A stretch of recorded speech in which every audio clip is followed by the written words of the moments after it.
자, 어떤 거부터 이야기를 해볼지, 지난주에도 지수는 2480, 고만고만했습니다. 환율도 그냥 애매한 포지션, 그냥 그만고만했고요. 뭐 코스닥이 조금 좋았었던 것 같고, 코스닥이 어느 정도 올랐나 한번 보자.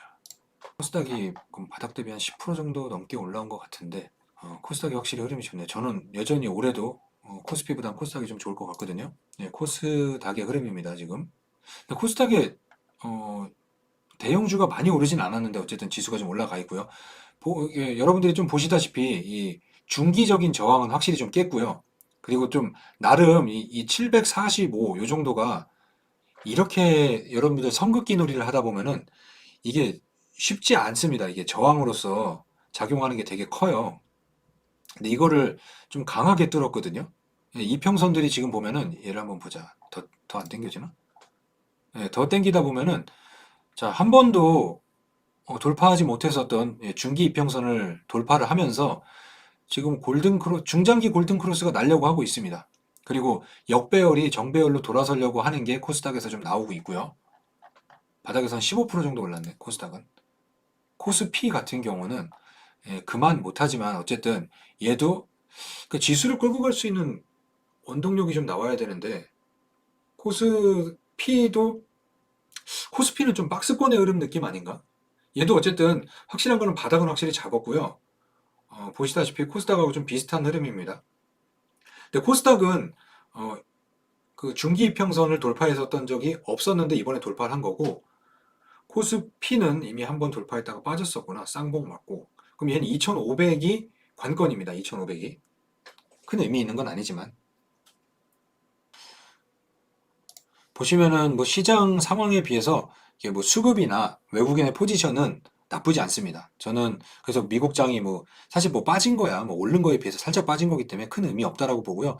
지수는 묶어놓는다고 하더라도 종목별로 센 흐름이 계속해서 나올 것이다. 그래서 오늘 저희 썸네일이 비움노고님이 만들어 주셨는데 컴파스가 있지 않습니까? 이렇게 원을 그리다 보면 원이 계속 커져요. 이렇게 손을 돌리면서 이렇게 파일을 계속 키우는 거죠. 그 안에서 비중 조절을 하면서 우리가 파일을 키우자, 계좌를 살찌우자, 예, 그런 거를 의미하는 썸네일을 오늘 만들었습니다.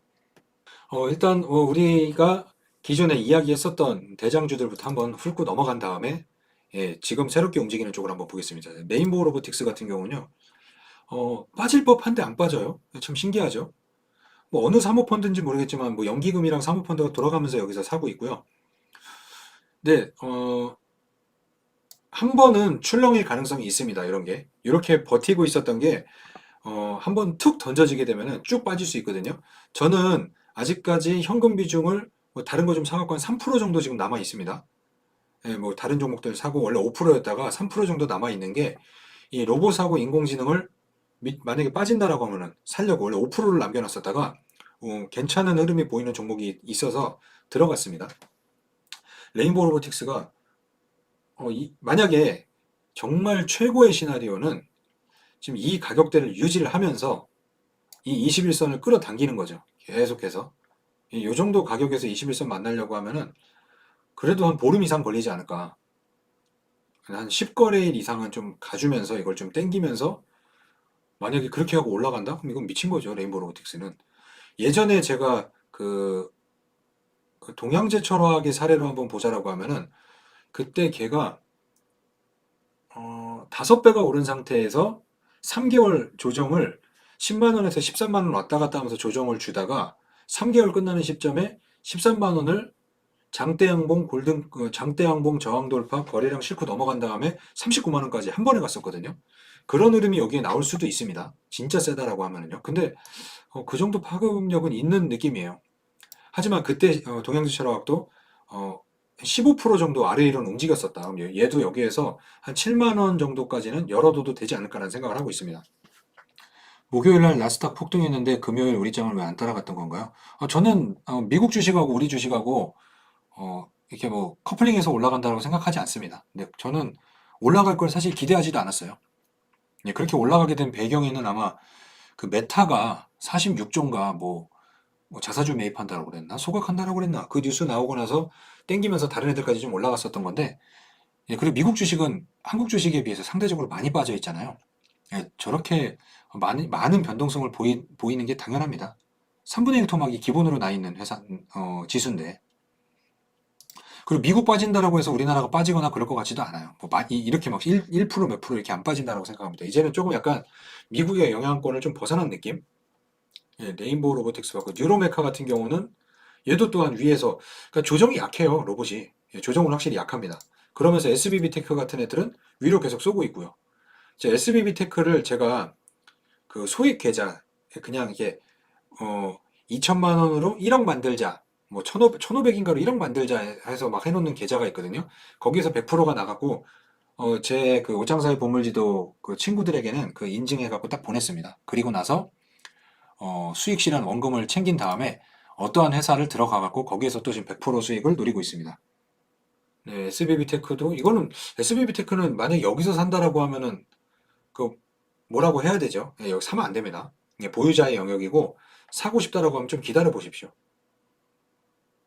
근데 이게 이 성장주다라는 게 매매가 저점에서 사지 않은 상태에서는 중간에 너무 어려운 게 어, 예전에 그 두산 퓨어셀 사례 같은 경우도 4,000원에서 4만 원까지 그냥 쉬지도 않고 10배 올라간 적도 있잖아요. 그런 사례들이 있다 보니까 얘네들이 그렇게 나올 거라는 게 아니라 좀 예측 불가합니다. 예, 기술적 분석 의미 없고 그러다 보니까 비중 조절을 할 수밖에 없어요. 무조건 계속해서 갖고 가면 좋겠지만 그건 욕심이다라고 그랬잖아요. 욕심을 덜어내야 수익이 보인다라고 한 오늘 제목처럼 이거 올라갈 때마다 욕심만 덜어내시면서 왜냐면 이거 말고도 또 다른 쪽에서 수익 날 게 많이 있잖아요. 네, 매매는 확실히 안 되는 게 예, 요즘 주식입니다. 지금 매매가 뭐 마음대로 됩니까? 물론 매매해갖고 수익은 날 수 있지만 10% 20% 나고 팔고 좋아했는데 두 배가 버리는 시장이 돼버렸잖아요. 지금 만약에 로봇에 대해서 새롭게 뭐 들어가고 싶다라고 하면은 로보티즈 같은 거 좀 조정받았을 때 29,000원 밑으로 떨어진다라고 하면은 저는 비중 확대라고 생각을 합니다. 올해 이쪽엔 실적 개선이 많이 예상이 돼 있잖아요. 예, 저희 손익계산서를 많이 봤으니까 이전 영상을 보셔도 됩니다. 지금 들어가 볼 만한 게 그럼 뭐가 있을까라고 하면은 모션 제어 쪽이죠. 예, 모션 제어 쪽은 아직 시세가 안 났고요. 아지넥스텍 같은 경우가 저는 한번 순서가 오지 않을까라고 생각을 하고 있습니다. 예, 가벼우니까. 그러니까 물론 뭐 감속기만큼 큰 포지션을 차지하는 건 아니지만 그 이 모션 제어 쪽 같은 경우는 수소차로 치면은 수소 탱크 정도의 포지션. 네, 한 10% 정도 비중을 차지하는 그거 나쁘지 않은 거거든요. 아직까지 시세는 이쪽에서 나지 않고 있습니다. 그래서 한번 관심 있는 분들은 모션 제어 쪽도 한번 보시고요. 자, 그동안 단단하게 지켰었던 코난 테크놀로지가 금요일 날 장 막판에 끝나고 보고 알았어요. 이게 쭉 빠졌습니다. 약간의 매물이 나온 것 같죠.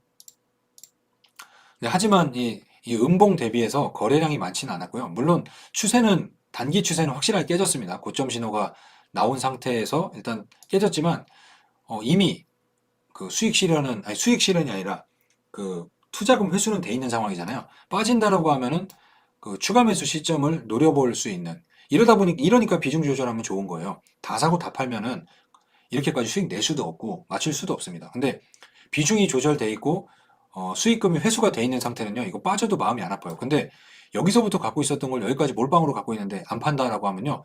여기 빠지면은요. 그 사람들은 이 심리적인 타격이 커요. 그러면은 잘못하다가 반등 시점에 다 터는 일이 생겨요. 그 욕심이 그렇게 사람을 미치게 만듭니다. 조금씩 덜어내다 보니까 10% 빠져도 계좌에 큰 수익이 큰 타격이 없어요. 왜냐면 다른 쪽에서 수익이 많이 나고 있으니까. 그러다 보면은 이거 한 8만 원 정도 오면은 좀 더 사봐야 되겠다. 거기서부터 이런 여유가 생기거든요. 근데 수익 실현 안 하고 갔던 사람들 이거 생각해 보십시오. 이거 예를 들어서 1억 넣었던 거 9천만 원 돼 있잖아요.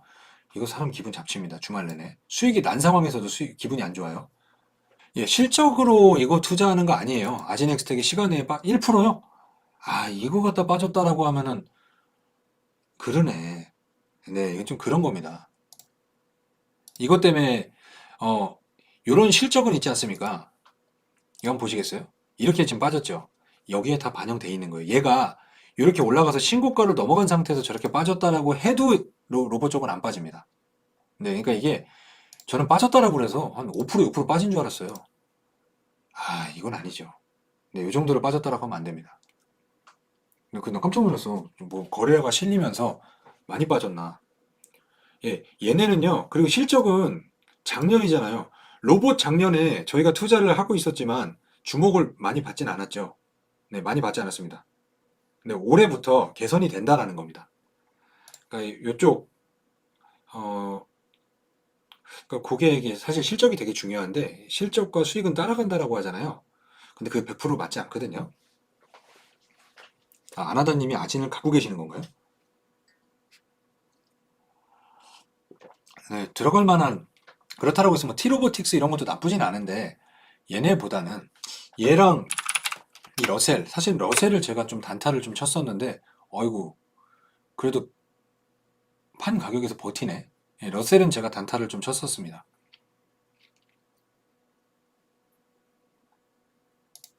이쪽 그 무인 운반구 같은 경우도 올해는 좀 아직까지는 시장이 많은 주목은 받고 있지 않지만 이 스마트 팩토리하고 이 창고 안에서의 이 무인 운반구는 계속해서 올 한 해에 뉴스가 많이 쏟아져 나올 겁니다. 예, 그렇다 보면은 티로보틱스하고 러셀도 알고 계시라는 거예요. 투자 우선순위에서 먼저 되진 않지만 그 인탑스 아 이거 정말 이거 투자하신 몇몇 분들이 보면은 아 이거 진짜 이거 좀 너무 답답하네. 네, 시간과의 싸움이 계속해서 이어지고 있다. 예, 두산도 약간 좀 지지부진한 흐름인데 흐름은 예, 나쁘지 않습니다. 두산은 괜찮은데 인탑스 근데 인탑스도 좀 거래가 없는 회사라 그리고 좀 일단 갤럭시 23이 나오지 않았습니까? 그렇다 보면 매출 개선도 매출은 원래 잘 나오는데 실적 개선이 올해는 확실히 눈에 보이는 회사라 인탑스에 투자하고 계신 분들이 좀 힘드실 수 있지만 견디셨으면 좋겠습니다. 하지만 또 말씀드리지만 24K, 18K, 14K 중에 여러분들이 무엇을 고를 건가? 인탑스는 예, 브론즈입니다. 브론즈. 나쁜 건 아니에요. 예, 브론즈도 좋은 겁니다. 자, 셀버스 AI도 안 빠지고 있고 이 솔트룩스가 조금 어, 조정을 좀 잘 받고 있는데 어, 그러니까 여러분들이 인공지능에 투자하고 약간 현금화해 놓고 그런 부분들이 있잖아요. 그거를 투입 시기를 잘 한번 보십시오. 이게 그냥 쭉 빠질 그런 산업군은 아닙니다. 이스트 소프트도 지금 보면 빠지려고 하면 오르고 빠지려고 하면 오르고 하는 게 얘네는 실적으로 좀 받쳐주는 기본적으로 매출 받쳐주는 게 있다 보니까 안정권은 다른 거에 비해 있지만 그 기존에 하고 있었던 뭐 알약이나 뭐나 이런 게 좀 너무 강하다 보니까 살짝 그 인공지능에 대해서 약간 그 뭐라고 해야 되지? 곁다리 느낌이라고 해야 되나? 그런 느낌이 좀 있는데 이 회사도 좋은 회사입니다. 그리고 아니 그러니까 좋은 회사인데 그 매매 우선순위에서는 좀 뒤로 쳐져요. 그리고 메타 휴먼에 대해서도 지금 좀 많이 좀 보고 있어야 될 것 같고요. 근데 인탑스는 100% 공매도예요. 그리고 이누팍이 말한 것처럼 그 인탑스 얘기하는 거지 폭스콘 느낌 그런 느낌도 확실히 있지. 네, 진니텐니님이 인탑스 던졌다라고 그랬죠. 라온 피플이면 보면 전부 조정은 나오고 있으나 조정이 정말 좋은 조정이 나오고 있다. 그리고 신테카 바이오 이렇게 빠졌을 때 저희가 몇몇 분들은 갖고 계시죠. 저도 살까 말까 고민을 하다가 저는 다른 걸 샀습니다. 바닥에서 사신 분들이 지금 수익이 30% 정도 나 있는데요. 기왕 여기서 잡은 거 그냥 홀딩 하십시오. 기왕 여기서 잡은 거. 거래도 터진 상황이고요. 최근에 저희 영상에서 계속해서 이 200일선에 대한 돌파, 거기에서 장대 양봉과 거래량, 이거는 바닥에서 역배열에서 정배열로 들어가는 신호기 때문에 여기에선 던지면 안 된다라는 걸 누차 강조드리고 있는데 신테카바이오도 그런 느낌이죠. 거의 뭐 세종공업급 느낌 나지 않습니까? 최근에 요 흐름 여러분들 제 방송을 꾸준히 보신 분들은 너무 눈에 익을 거예요. 마치 같은 종목군처럼 움직이는 이렇게 역배열에서 정배열 올라갈 때 거래량 200일선 돌파, 장기 추세선이 돌파가 됐다. 이렇게 보시면 더 감이 오시죠. 신테카바이오 같은 거. 이런 흐름을 잘 주목해야 됩니다. 이런 흐름을 주목하라는 게 여기에서 큰 수익이 난다라는 겁니다. 이미 큰 수익이 나고 있고요.